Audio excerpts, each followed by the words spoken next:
Hello, this is David coming to you from the Bing Theater at USC, where we're loading in the production of Our Town. Well, today we are all very busy, and unfortunately we're not going to be able to do a show for you. However, we are going to offer you a show from April 14th, 2023 as our Best of Light Talk series.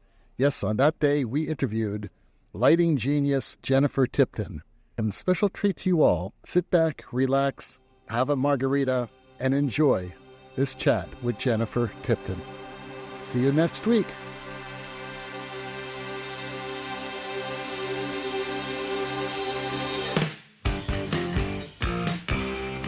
Light Talk. Lumen Brothers. Light Talk. Light Talk. Light Talk. Lumen Brothers. Light Talk.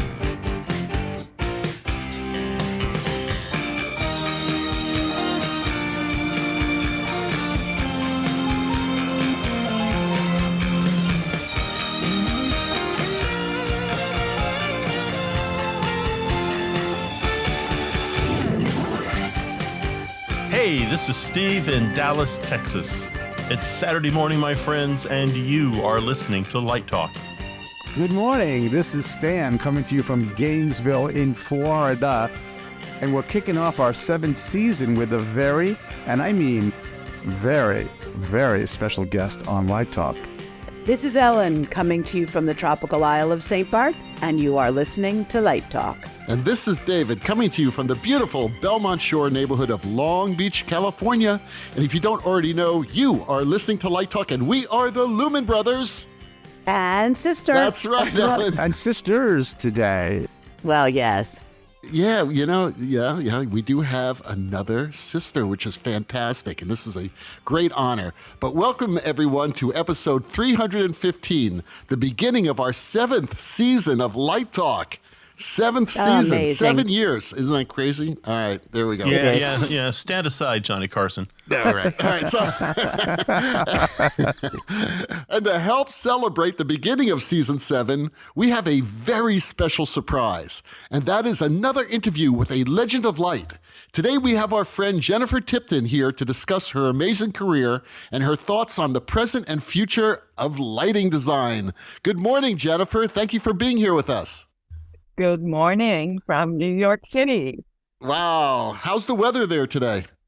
Oh, gray. Great. I was gray and chilly. The climate versus the weather, right? You know, it's funny. I knew the answer because I was watching Morning Joe this morning, and they showed the city. They always show a live shot of the city, and it looked like it was just nothing but mist today. It looked like Seattle. It was like one of those days, right? It's one of those days. Well, great. Anyway, before we get started, Ellen, could you please tell our listeners a little bit about Jennifer's amazing career? I'd be happy to. Well known to dance and theater audiences, the illustrious Jennifer Tipton first developed an interest in lighting during a course at the American Dance Festival at Connecticut College.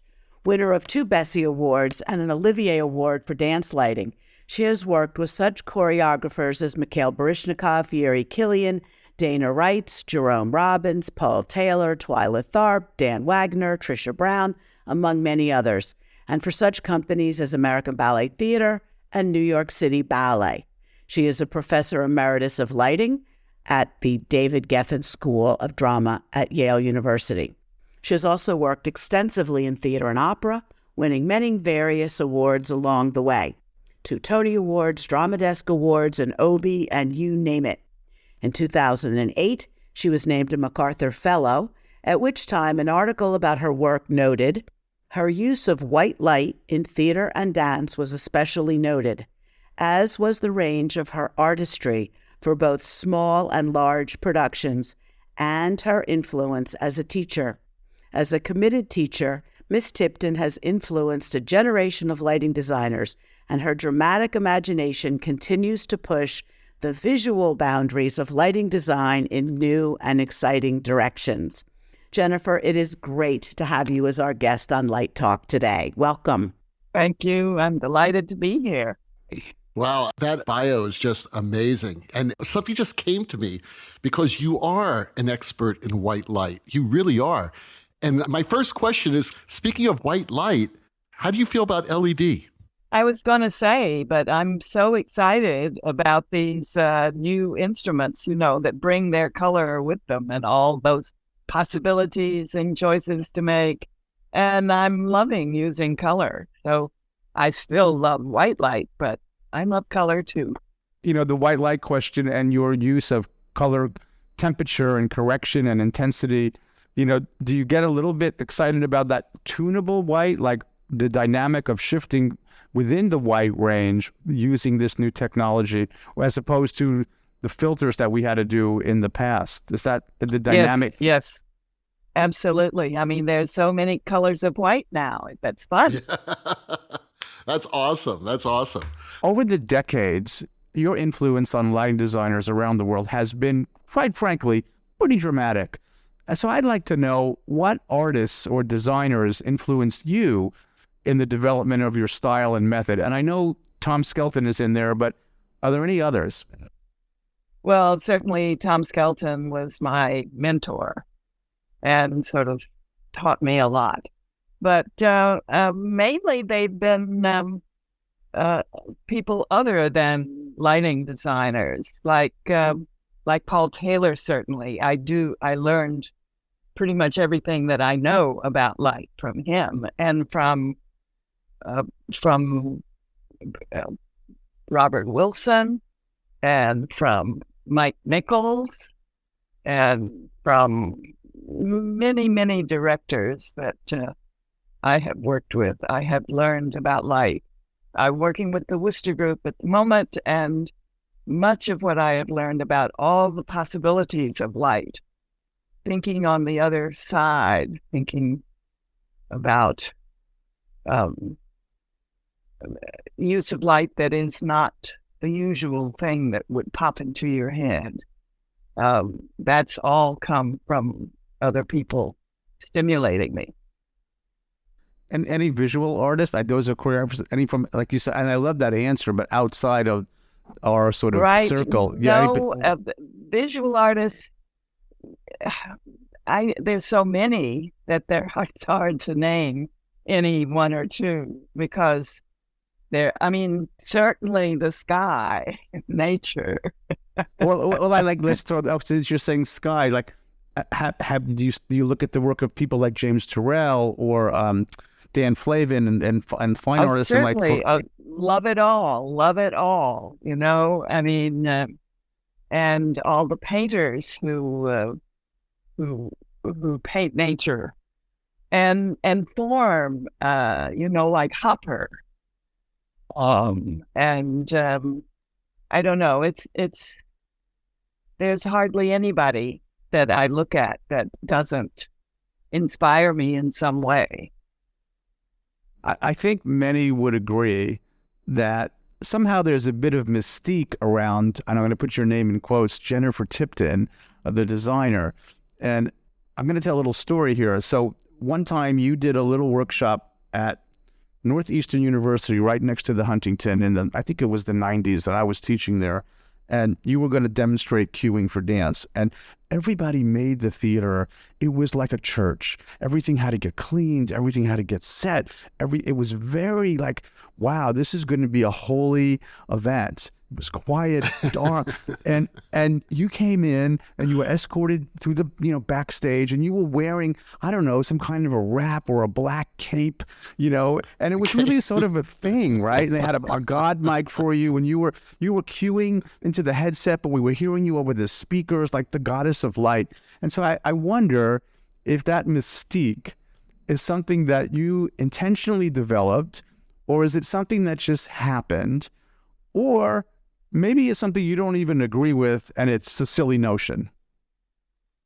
Well, it's certainly something that I didn't make. I didn't make it up. I mean, I've always been known to be extremely formal and people are scared of me, and that always distresses me. I don't know why they should be scared of me. But no, I mean, now all of that is made up. It's made up. Made up. By others. By others, yeah. By others, yes, certainly not by me. I just am an ordinary person, and I love light. Right, you love that. But do you enjoy the fact that there's this mystique, even if you didn't make it? Like, do you get a kick out of that? Not particularly. As I say, I'm just an ordinary person. I'd much rather be, have people be comfortable about asking me questions and whatever. Not afraid of it. Right. I think the real question here is, do you actually own a cape? I've never seen Jennifer in a cape. A red one. I think a red one would be pretty great. Oh my God, that's Little Red Riding Hood. Maybe I'll consider it now. Maybe I'll get a whole wardrobe of capes and see just how mystical I can be. That's right. You could be like Rick Wakeman from Yes, and just wear a cape all the time. We've read a lot of articles about you. Certainly, I have my students read articles about you, and there are references to this. Yes, I know, but they didn't ask my advice. Right. They didn't check with you first. Hang on. Let me go off script here. So I've got a serious question for you. So this idea about the mystery around Jennifer Tipton, seriously now, what is your superpower as a lighting designer? What is it that you have that we're all trying to figure out? Light. Inside the mystery of the universe. Jennifer has it. Good enough. We'll take it. When the aliens open the time capsule, they can say, "Look, this woman knew about it 20,000 years ago and didn't tell anybody." That's funny. When did you fall in love with the photon? When was the moment where you went, okay, this thing called light that is so magical, that is so special, was there a moment where you went, okay, there's something between me and this phenomenon where we're going to have a relationship? Well, thinking back on it, I mean, I went to college wanting to be the first person on the moon, but there is moonlight, and I think that had something to do with light. So I think it was pretty, I remember lying on my back, looking at the starry night as a kid. And I think that may be when I started falling in love with light. Now we got somewhere. I can picture that. I can just picture you in a field in Ohio or wherever that was going. And I think we've all had that. We've all had this sort of moment of, this is the thing that really fascinates me. Yeah. Mine was an LSD trip. Certainly not as romantic as Jennifer's. But a lot deeper. Looking at the colors and the... Anyway. I like Jennifer's image better, David. I do too. Well, speaking of image, I know Jennifer wants to talk about composition. And how she, in an email, when we asked her, and I really want to talk about composition, and that is so key to what lighting designers do in terms of stage picture. Maybe you want to just riff on that a little bit, Jennifer, composition. Yes, because I truly think it's the most important element that's involved. And the older I get, the more I just really enjoy my work. And being the challenge of making it clear that people being audience, knows where to look and when to look there, and knows so much information that the light is giving it, without, of course, ever being aware of what is doing that. But And most of it is composition. Most of it is this one color relative to another color, knowing where to look, having a focus, not having everything be sort of equal, but having a focus, and therefore being able to let the eye go from one place to the other once you have that focus. It just, to me, is a wonderful thing to come back once I've finished the light, to come back and look and to see it. There's a wonderful quote, I think it was in the New York Times, where you said that that you feel that light is like music in some abstract, emotional, non-cerebral, non-literary way. It makes us feel, it makes us see, it makes us think, all without knowing exactly how and why. I certainly feel it's the glue of a production. If the scenery and costumes don't exactly go together, light can marry them. And I love that, all that. That is beautiful. Absolutely. Light can take us from, as music can, light can take us from one space to another space, from one place to another place, without, just easily. But, I love light. It's wonderful.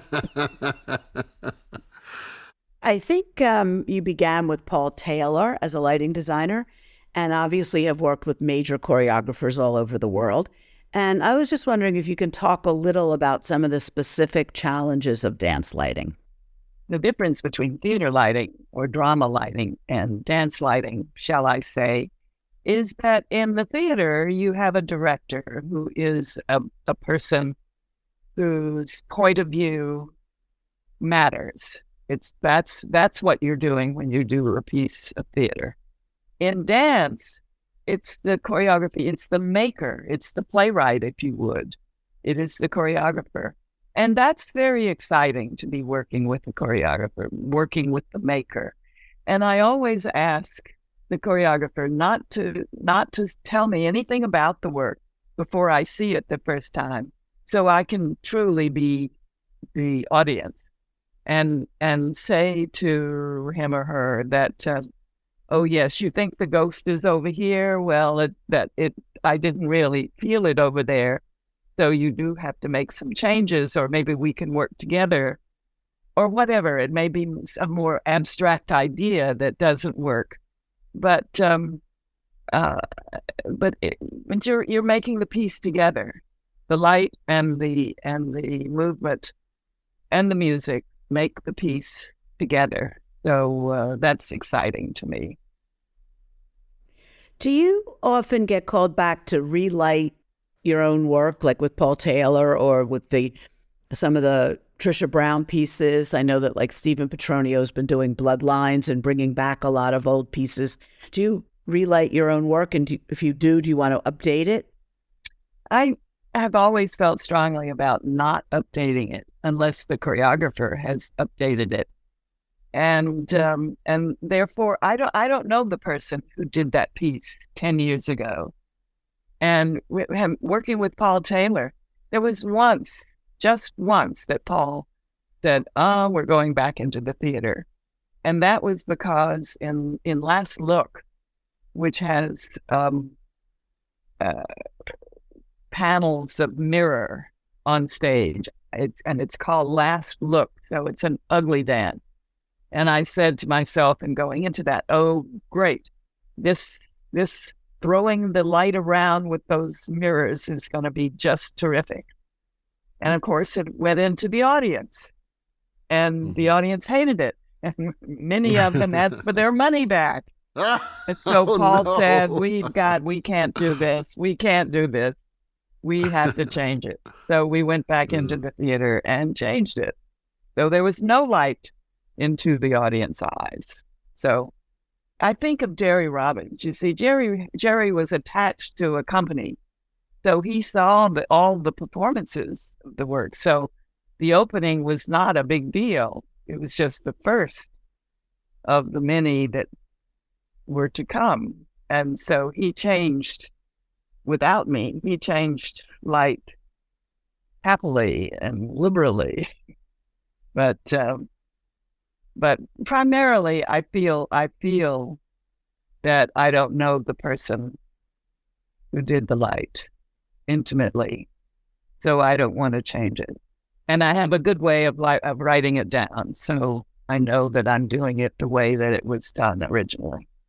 But is that the case if it's your own light, like a Paul Taylor piece that comes back 20 years later and you Absolutely. go, oh, yeah. Absolutely. Though I might say that that with some pieces like that have come back, they've clearly needed the technology that we have now and can finally come into their own and be much brighter and so be the way that they should be. So I do differentiate with, I just feel like I'm not changing the piece, but improving it. The piece that you did recently, Our Days and Nights. Can you talk about that a little bit? It sort of all began when I was doing a workshop with Dana Wrights. And in the workshop, it's a group of about 20 people. We all sit and look at light. And it's so quiet and it's so wonderful. And the light changes and the space changes the space and it changes the temperature. And it's always been such a terrific experience. I thought that I would like to do that someday myself, just the work itself from me. And so one day, Major Baryshnikov called me and he said, I want to give you $50,000. And I said, I'll take it. Well, it was the Cunningham Cage Award. And so I took that money and spent it on light. And I decided that I wanted to sort of give a history of the light of the world, of the earth. And I kept bumping up, it includes humans. So I needed to have 2 human beings in that. And I called them human beings, a man and a woman. So it was sound and light and human beings. Next one I do maybe will be just light. I'll accept the challenge. Just that moon, huh? It's that moon, yes, it's that moon. But anyway, so that was Our Days and Night, which had only 3 performances, and they were sold out. And there were lots of people who wanted to see it, but I wanted them to see it, but there wasn't time. Hopefully, we'll be able to do it again. I hope you do. I'd love to see that. Listening to you speak about that, you said sort of jovially, I love light, but then listening to you talk about this, what I'm hearing, it's so beautiful, is that you have a romance with it. It's very romantic, in a way. And it's something that I should imbue in my students, that, you have to fall in love with it. And I think you really, I think that's what comes across in the work, because you are in love with it. Truly.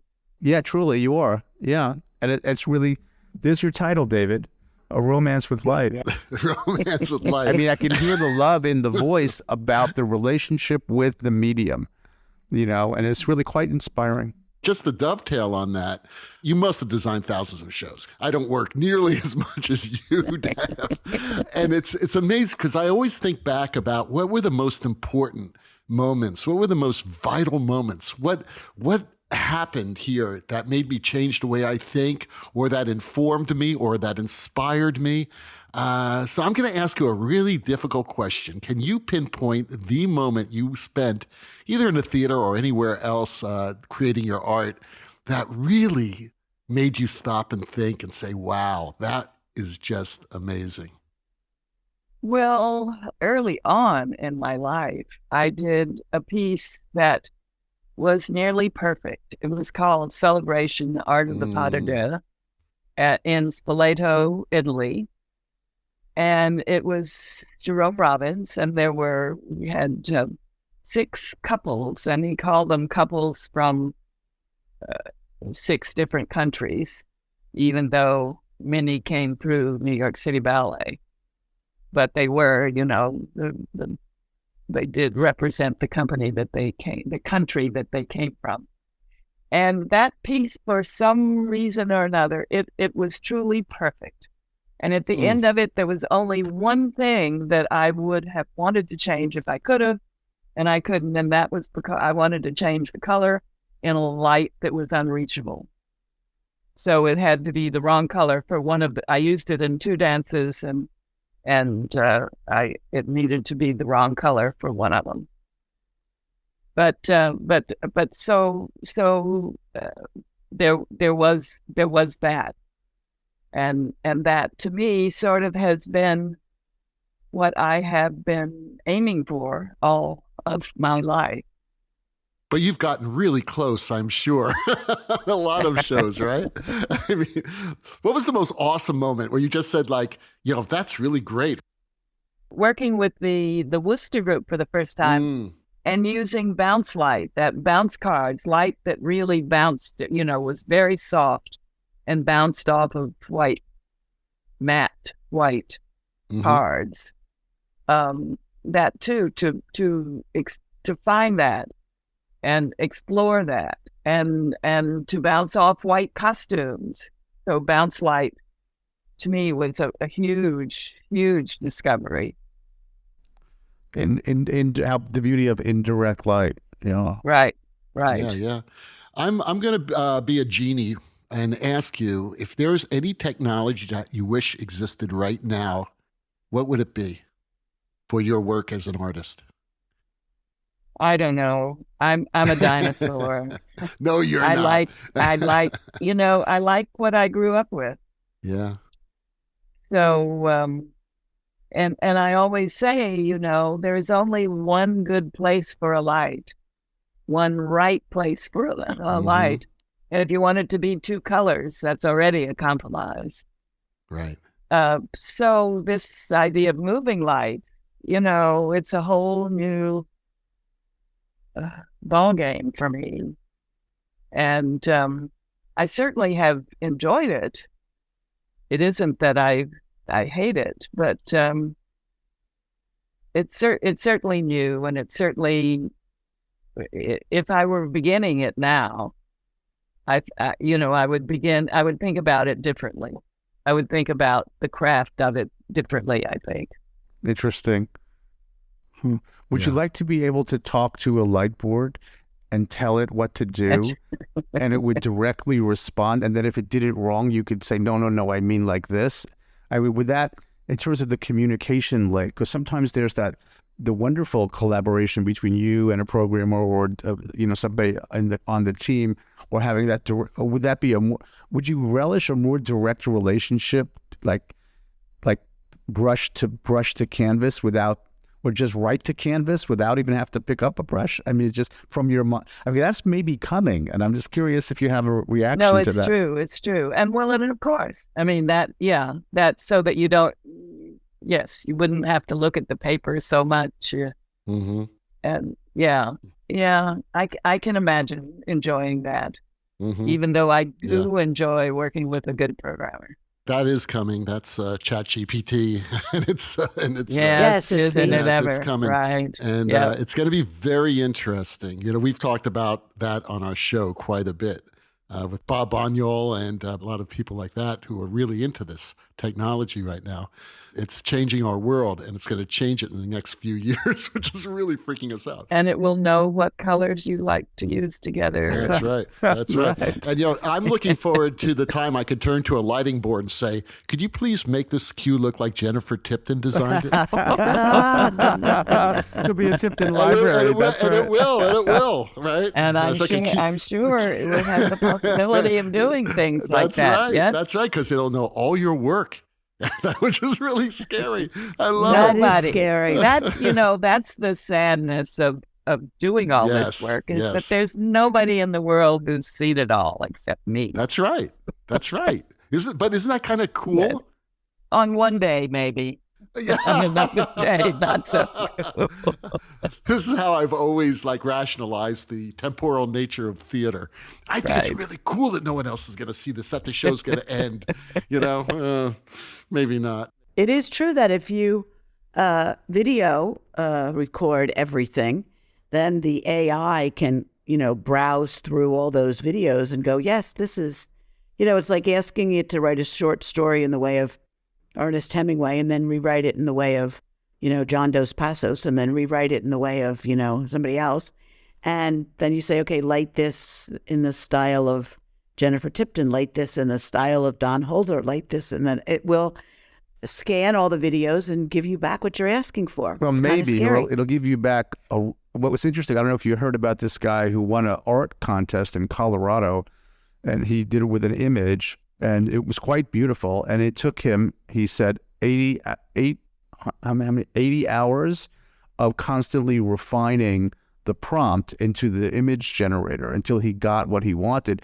And so he was upfront about the fact that this was an AI generated image, but of course he's not going to share the prompts, but took him 2 weeks of Right. continuously Right. prompting it to get what he wanted. So again, it's, as Bob Bonhart said, tools, not rules. Jennifer, I remembered when I first met you, and you told me the best way to start designing for dance was to first become a stage manager. Do you still feel this way? Well, I do, because calling cues and but stage managers do so much more, or maybe so Right. much less these days than they used to. Stage managers did it all when I began. And so that's what I meant when Mm-hmm. I said that, because to do it, to hang it, to focus it, to cue it, to then call the cues, you really intimately know what's going on. Now that doesn't happen always these days. So, but I still feel that traveling with a dance company is a great way to learn about life. I wanted to try to learn as much about you in a week as I could. So I started reading everything I could find about you. And one of the things that surprised me that I didn't know was that you had spent some time with Garland Wright at the Guthrie Theater, and you were called upon to direct the Tempest. What made you decide to put on that directorial hat? Well, Garland asked me, and I said, Garland, why are you asking me to do that? And he said, because I wanted to do the Tempest, but I could imagine every director that I thought of, I could imagine what it would look like. But with you, I couldn't imagine what it would look Oh, like. interesting. So I wanted you to do it. So it took me about 2 months to decide yes or no, because it was a really terrifying experience. And so I said yes. So, but it was his idea, never my idea. Okay, so the follow-up to that is, how did you put together a design team? Yes, well, John Conklin did it, and a friend of mine from Hans-Peter Kuhn from Germany did the sound, and then a student of mine did it. I knew I didn't want to do the lighting because I knew that I would be too involved to do that. And so, and it was pretty good. There was only one thing that I told him, so that he had to do. Only one note? Only one, yeah. My God. I tried not to get involved, but I had to on that one occasion. That's funny you say that, because I wonder how many notes do you get on a normal show? That's a great from question, David. It depends, of course, on the director director? Of course. and the vision. I mean, how closely I can get into the director's vision. If I'm pretty close, then there are fewer notes. Right. So it hasn't changed over the years then, you're saying? Not really. Not Yeah. really. I mean, So people aren't afraid of you. directors are directors. Directors. Well, directors are directors, but what about Robert Wilson? I've watched some of his lighting rehearsals, and he Oh is my God. very precise. Yes, but funny. Bob is interested in doing the lighting that he likes to do, Yeah, right. and all the other stuff he'll leave to that other lighting designer that's there. Right. Right. Oh, So my. you've gotta pull it together. You've got to pull it together behind him, go on behind him and pull it together. Right. So, Name a few of your favorite directors to work with. well, Bob is certainly one, Mhm. and Joanne Acolaitis, and Mike Nichols, and let's see, and Garland Wright. I did couple of wonderful productions with Garland. Right, sure, who I've been working with recently, Oh, he's wonderful. and Richard Nelson.